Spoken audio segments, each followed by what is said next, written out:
Enquanto o mundo seguia em silêncio, Deus já preparava algo que mudaria a história da humanidade. Na pequena vila de Nazaré, vivia uma jovem chamada Maria. Ela levava uma vida simples, cuidava da casa, ajudava os vizinhos e demonstrava bondade por onde passava. Era noiva de José, um homem justo, trabalhador, conhecido por sua integridade. Ele era carpinteiro e, como Maria, sonhava com uma vida tranquila, construída com esforço e fé. Certo dia, Maria recebeu uma visita celestial.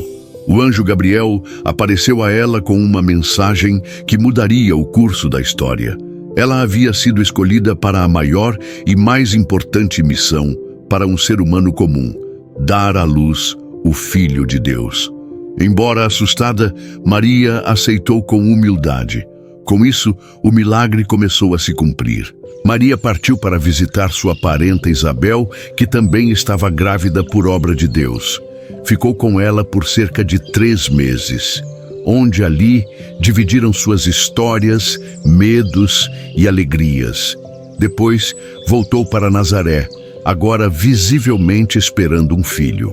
José, ao descobrir a gravidez, ficou confuso e angustiado. Sabia que a criança não era dele, mas, sendo um homem justo, decidiu não expor Maria publicamente.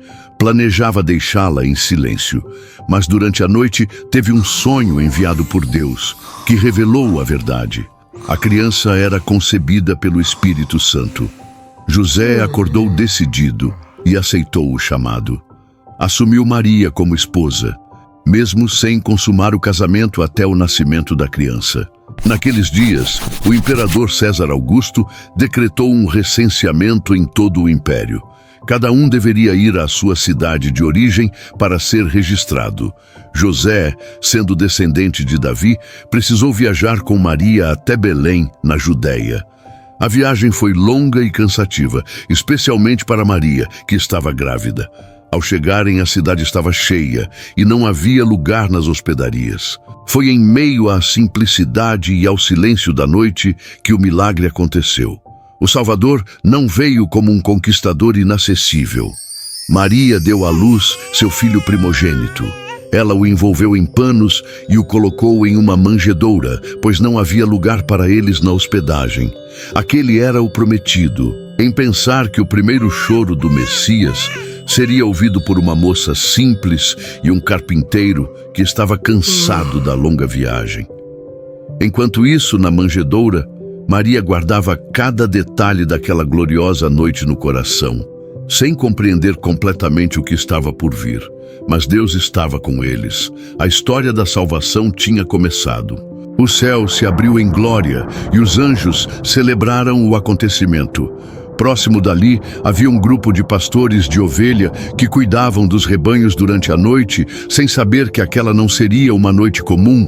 Uma explosão ecoou dos céus. Sem expectativas de uma noite de agitação, apareceu diante deles um anjo, que ali contou o maior acontecimento da história.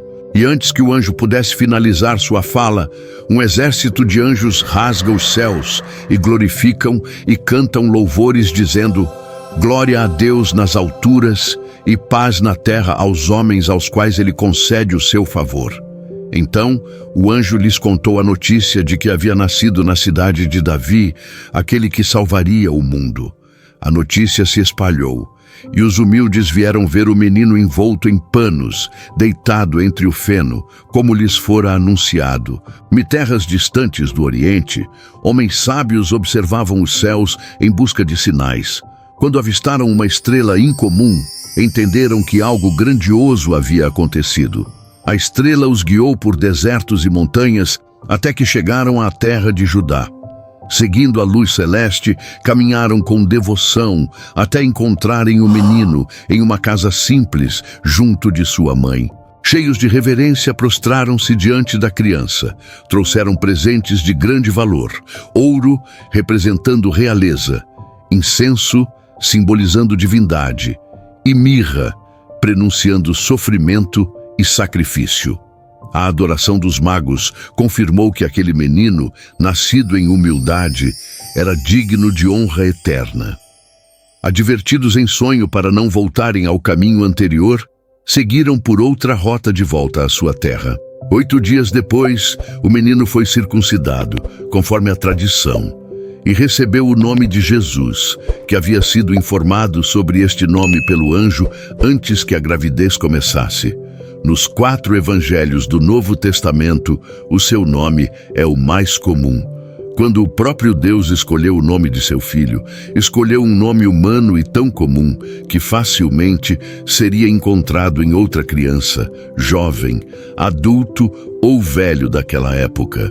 Quando se completaram os dias de purificação, Maria e José levaram o menino a Jerusalém para apresentá-lo ao Senhor e oferecer o sacrifício prescrito. No templo, foram surpreendidos por homens e mulheres justos que reconheciam naquela criança o cumprimento das promessas de Deus. Simeão, um homem de fé, tomou a criança nos braços e louvou a Deus por permitir que seus olhos vissem a salvação. Ana, profetisa idosa, também deu graças e falava sobre o menino a todos que esperavam a redenção.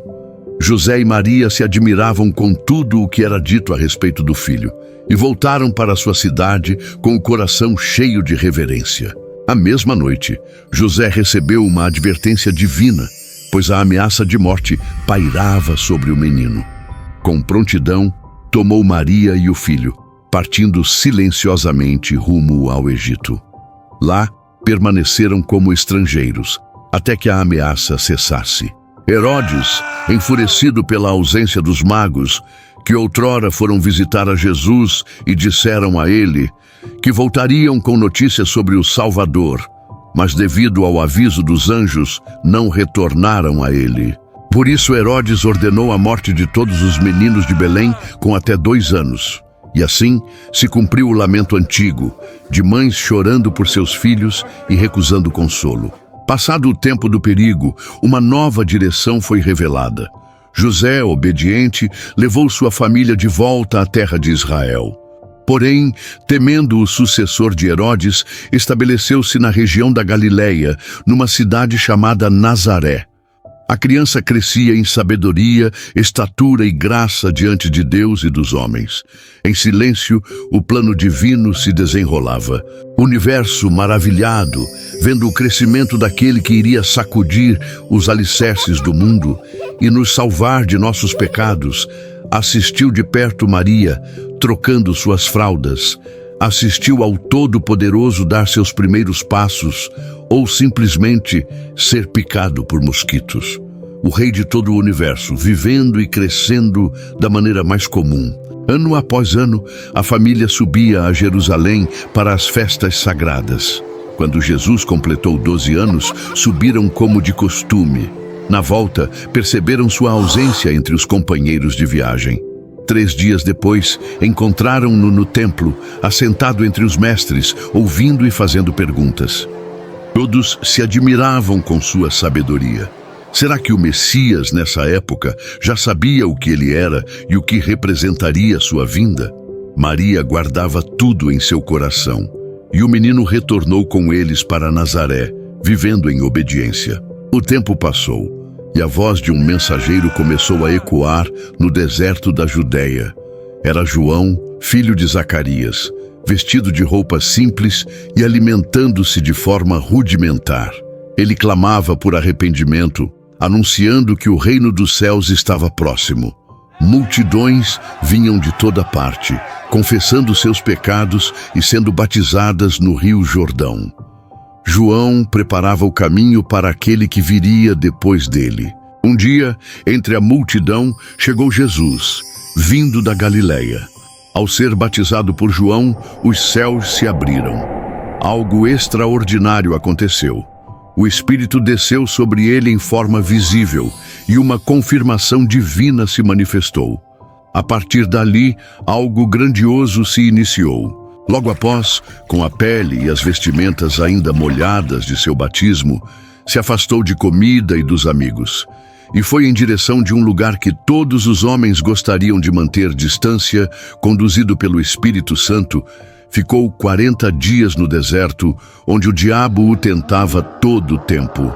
O deserto e a dificuldade não se limitava somente à fome e ao calor. Jesus passou 1 mês e 10 dias aplicado a não ceder e nem fraquejar diante do inimigo que a todo momento o lembrava da fraqueza de sua parte humana. O deserto foi um inverno longo e solitário. Mas a Bíblia nos mostra em Mateus 4,4 que a única arma que Jesus usou contra a tentação do diabo foram as Escrituras Sagradas. Então pergunto a você que assiste este vídeo, se a palavra foi o suficiente para o deserto de Cristo, por que não seria suficiente para o nosso? Nos próximos vídeos, iremos continuar a trajetória do homem que foi enviado por Deus para a salvação de todos.